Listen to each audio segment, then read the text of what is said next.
Well, the African National Congress turns 107 today. Anniversary celebrations got underway in Durban. The organization was initially founded as the South African Native National Congress on the 8th of January 1912. It was formed with the aim of fighting for the rights of black South Africans. It was then renamed the African National Congress. That was in 1923. The party has come a long way since its formation. It historically won the first democratic elections in 1994, with Nelson Mandela becoming the first black president of this country. To discuss the ANC on this important day, we're joined by Professor Ben Turok, the director of the Institute for African Alternatives, himself a stalwart of the organization. Good evening, Prof. Thanks very much for your time. I want to begin today looking at what has grabbed the headlines on what should have been an important day, focusing on the state and health of the ANC. But what has grabbed headlines instead has been the way former President Jacob Zuma was received at that rally versus how the incumbent was received. A sign of the times, I would imagine. Well, you know, things change, and I think that I want to go back to your history. It seems to me that nobody can deny that the ANC has a very proud history. It has rightly, it can claim to have been a mass liberation movement representing the masses of the people, well organized and so on. The question that we face now, and it relates to the question you've asked me, is it the same ANC? Now, I think one can argue that the ANC before 1994 was a rather different organization to what it is now. It was an organization of great integrity, of commitment, of enormous courage and sacrifices by many people. And many young fellows, young people went to prison, suffered, and so on. But after 1994, things changed. And maybe this explains the question that you've asked me about the difference between how President Ramaphosa is being received and how former President Zuma is being received. The ANC has changed, in my view. Before we get to what has actually changed, Prof, but you're not suggesting at all that things all was well before 1994. In other words, there were tensions and differences within and among the ANC, even during the years that it was in exile or some of its leaders were on Robben Island. Of course there were differences, and that's a healthy thing.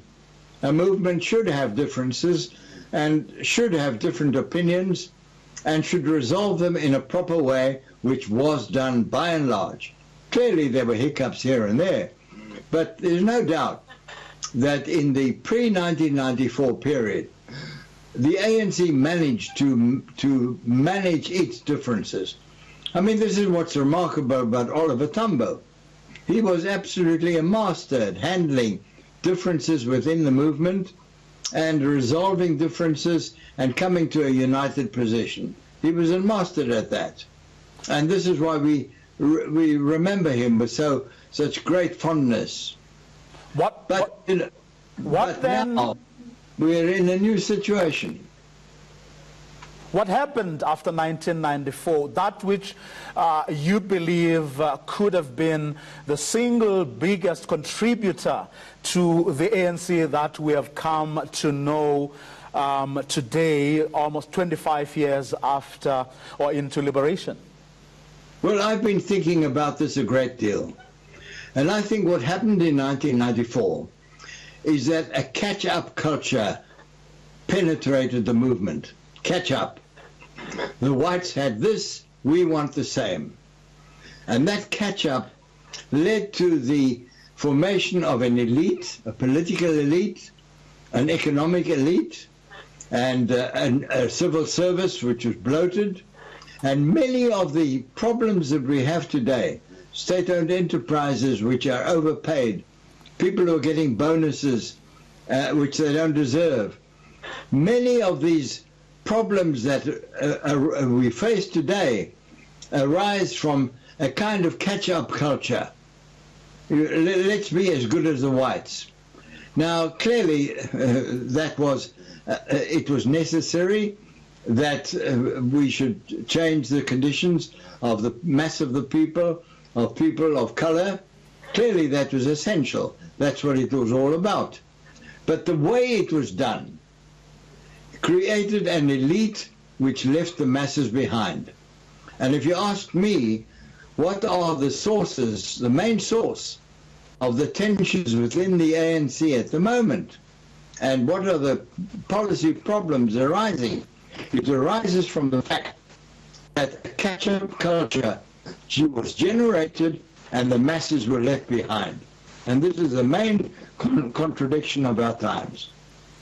If you accept then your argument, Prof, that there was nothing inherently wrong with that catch-up, as you call it, where were people like you, where was the vigilance that ought to, or South Africans ought to have expected of the ANC with such a track record, and having been around for so long, and having seen the things that have happened elsewhere on the continent post-liberation? Well, in my own case, I can defend my history.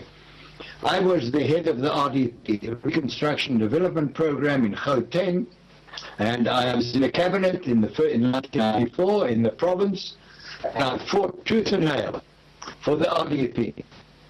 But against me, at national level, there were people who were fighting for gear. Tito Mboweni was one of them. And I'm alarmed that Tito Mboweni is once again fighting for a kind of economic policy with the World Bank, with the OECD, with the Harvard School. This is the old style economic privileged policy which we found expressed through gear, and which divided the movement after 1994. We should have pursued the policy of development. The RDP was correct, and we abandoned it. I'm afraid that Thabo Mbeki was one of the people who abandoned it, and the government and the ANC leadership abandoned it, and by abandoning that, we abandoned the masses. And that's my message, that the ANC today has not fulfilled its promises to the masses in as much as it should have done. Yes, we've got houses, there's electricity, there's water, there's this and that, the other. But the inequalities in South Africa are the same as those under apartheid. And that's because we abandoned the whole idea of equality, of serving the masses, and we created a culture of elitism and so on. That's why we now have a very wealthy black elite, and the masses are unemployed, jobless, and in poverty, living in awful townships. Those contradictions are there, and we did not address them adequately, and that's why I say that the ANC post-1994 gradually changed from what it was as a liberation movement. It became a movement fostering elitism and privilege. Prof, I'm so sorry. The line has deteriorated so quickly and so badly. We're going to have to leave it here. Professor Ben Turok.